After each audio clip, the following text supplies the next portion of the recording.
Bismillahirrahmanirrahim. Assalamualaikum warahmatullahi wabarakatuh. Perkenalkan, nama saya Sandy Saputra. Saya ingin menjawab pertanyaan yang diberikan dosen kepada saya untuk menyelesaikan mata kuliah Filsafat Pendidikan Islam. Langsung saja, soal yang pertama, jelaskan hubungan antara tujuan pendidikan Islam dengan kurikulum yang diterapkan di sekolah Islam saat ini. Apakah keduanya sudah selaras? Baik. Hubungan filosofis dalam filsafat pendidikan Islam, kurikulum merupakan wasilah, sarana atau alat untuk mencapai tujuan akhir pendidikan Islam, yaitu membentuk manusia yang bertakwa, berakhlak mulia, dan mendedikasikan seluruh hidupnya sebagai hamba Allah, sekaligus khalifah fil ard, pemimpin di bumi. Kurikulum harus merefleksikan integrasi antara ilmu nakliyah dan akliyah. Kondisi saat ini, secara umum hubungan keduanya belum sepenuhnya selaras, namun belum sepenuhnya di tingkat implementasi. Alasan ketidakselarasannya, banyak sekolah Islam yang masih terjebak dalam dikotomi keilmuan. Pelajaran agama dan pelajaran umum seringkali berjalan sendiri-sendiri tanpa jembatan teologis atau filosofis. Selain itu, kurikulum saat ini seringkali lebih berorientasi pada pencapaian akademik kognitif demi persaingan pasar, sehingga melupakan aspek pembersihan jiwa, tazkiyatun nafs, dan pembentukan spiritualitas yang mendalam yang menjadi esensi tujuan pendidikan Islam. Kemudian untuk soal yang kedua, jelaskan kelebihan dan kelemahan metode ceramah yang sering digunakan dalam pembelajaran pendidikan agama Islam jika dikaitkan dengan tujuan pendidikan Islam. Baik, jawabannya, jika dikaitkan dengan tujuan pendidikan Islam, yakni transfer ilmu, pemahaman syariat, dan penanaman nilai, kelebihannya itu efisien dalam transfer sanad ataupun ilmu dasar, membantu guru menyampaikan konsep-konsep doktrinal atau sejarah Islam yang membutuhkan penjelasan kronologis dan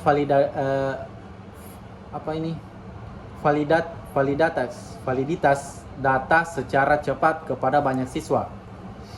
Metode klasik yang kuat, tahdis, menyerupai metode halakoh tradisional di mana figur guru menjadi sentral keteladanan uswah saat menyampaikan kebenaran keagamaan.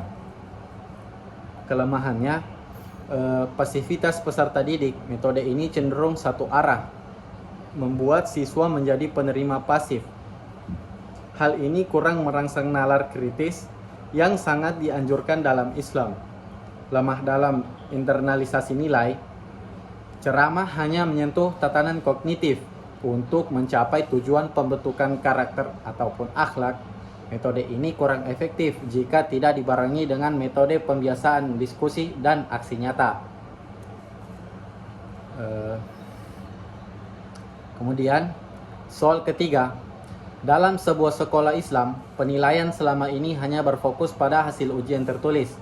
Bagaimana Anda menerapkan konsep evaluasi pendidikan Islam untuk menilai aspek pengetahuan, sikap, dan perilaku peserta didik secara lebih komprehensif?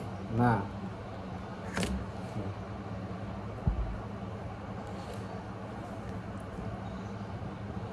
jawabannya, evaluasi dalam Islam tidak hanya bermakna imtihan, ujian tertulis, melainkan mencakup muhasabah dan penelahan menyeluruh terhadap potensi fitrah manusia.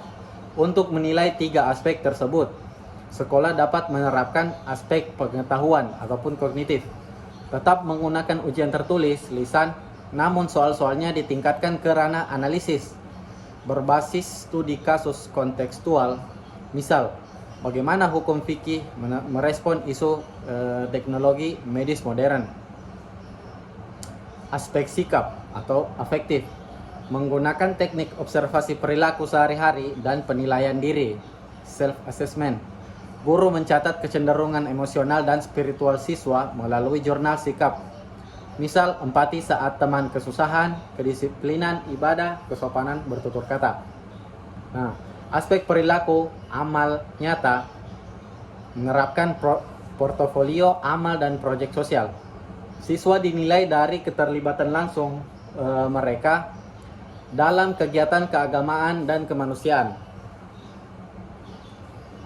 Misal proyek mengajar-mengaji di lingkungan sekitar, pengelolaan zakat sekolah, atau kepemimpinan dalam organisasi.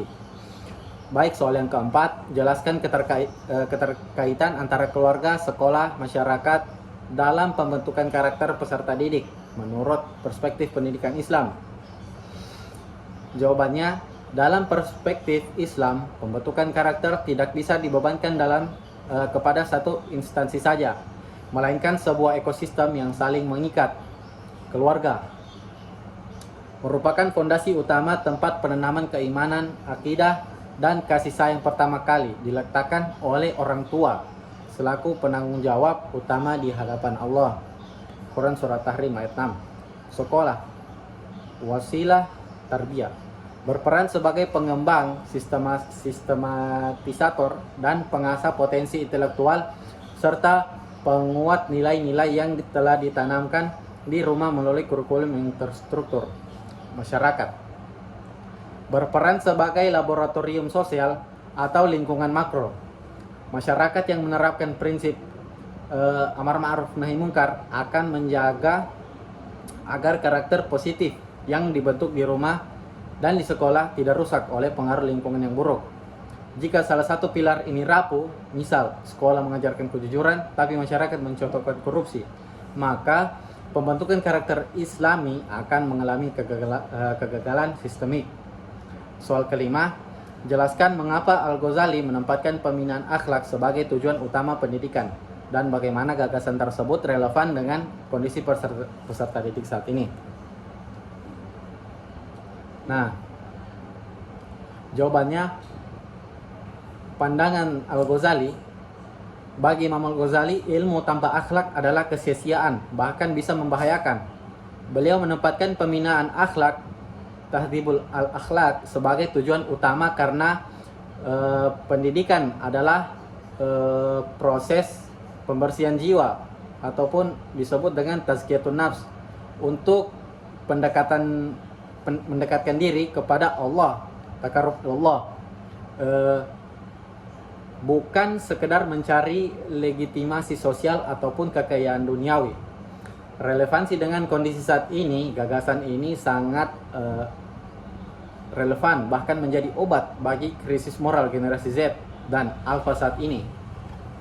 Di era disrupsi digital, peserta didik mengalami banjir informasi namun rentan terkena degradasi moral seperti cyberbullying, kecanduan pornografi, pudarnya adab kepada orang tua ataupun guru, dan krisis identitas. Menjadikan akhlak sebagai tujuan utama, memastikan teknologi dan kecerdasan intelektual yang dimiliki siswa saat ini dikendalikan oleh kompas yang benar, bukan oleh hawa nafsu. Kemudian soal ke-6, jelaskan mengapa Ibnu Khaldun menekankan pembelajaran yang dilakukan secara bertahap dan ada dampak jika prinsip tersebut tidak diterapkan dalam proses pembelajaran. Jawabannya, pandangan Ibnu Khaldun dalam kitab Muqaddimah, Ibnu Khaldun menegaskan bahwa mengajar harus dilakukan secara bertahap ataupun tadarruj, mulai dari yang global ke yang rinci, dari yang mudah ke yang sulit, serta sesuai dengan kesiapan akal, kemampuan reseptif peserta didik. Dampak jika prinsip ini tidak diterapkan, disorientasi pikiran, kekacauan berpikir. Siswa akan mengalami cognitive overload, beban kognitif berlebihan, karena dipaksa menerima konsep rumit sebelum fondasi dasarnya matang. Frustasi dan malas belajar. Siswa akan merasa bahwa ilmu tersebut terlampau sulit, yang memicu rasa putus asa, kemudian hilangnya minat belajar dan menganggap belajar sebagai beban yang menyiksa. Pemahaman yang dangkal ataupun keliru. Mempelajari ilmu tingkat tinggi tanpa tahapan yang benar-benar melahirkan pemahaman yang sepotong-sepotong, yang urusan agama bisa memicu sikap ekstrim atau radikal karena salah kaprah dalam penafsiran soal. Nah, soal ke-7, Eh, Sebuah sekolah Islam ingin mengintegrasikan ilmu agama dan ilmu umum dalam pembelajaran. Bagaimana Anda menerapkan gagasan Islamisasi ilmu menurut Ismail Raji Al-Faruqi dan konsep adab menurut Muhammad Naqib Al-Attas dalam program pendidikan sekolah tersebut? Nah, baik. Jawabannya, untuk mengintegrasikan ilmu agama dan ilmu umum, sekolah Islam dapat menyusun program pendidikan kolaboratif sebagai berikut. Nah, aplikasi gagasan Islamisasi ilmu Ismail Raji Al-Faruqi.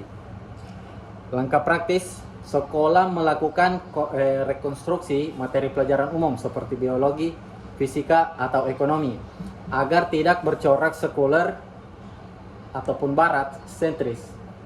Bentuk program itu menyusun buku ajar atau modul integratif. Contohnya, saat belajar bab sistem tata surya, guru tidak hanya menjelaskan hukum gravitasi secara mekanistik, melainkan mengaitkannya dengan keteraturan alam ciptaan Allah dan menyitir ayat Al-Quran yang relevan. Nah, kemudian aplikasi konsep adab atau dewesternisasi Muhammad Naqib Al-Attas.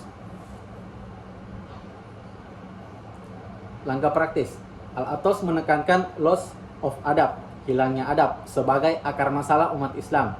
Konsep adab di sini bukan sekedar sopan santun, melainkan pengenalan dan pengakuan terhadap tempat yang tepat bagi segala sesuatu dalam tatanan wujud. Bentuk programnya menerapkan kurikulum adab sebelum ilmu.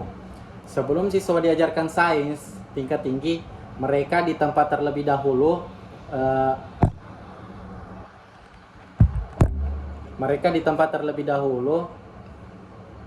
bagaimana beradab kepada orang tua, kebenaran, kepada guru, dan kepada lingkungan.